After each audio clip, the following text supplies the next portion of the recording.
முத்தன்ன வெண்ணகையாய் முன் வந்து எதிர் எழுந்தென் அத்தன் அனந்தன் அமுதன் என்று அல்லூரி தித்திக்கப் பேசுவாய் வந்துன் கடைதிரவாய்.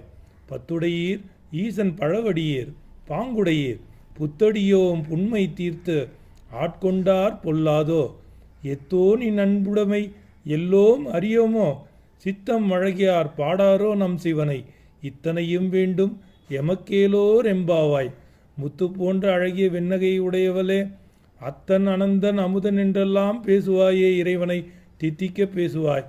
பழைய அடியவர்களே, நாங்கள் புதியவர்கள், எங்களை நீங்கள் ஆட்கொள்ளக்கூடாதா என்று வேண்டக்கூடிய பாடல்தான் இந்த பாடல். இத்தனையும் வேண்டும் எமக்கேலோர் எம்பாவாய் என்று கேட்பதின் வழி இறைவனுடைய அருளை வேண்டி வேண்டி பெறுகிறார்கள். அப்படிப்பட்ட அருமையான பாடல்தான் இந்த 3வது பாடல். நன்றி, வணக்கம்.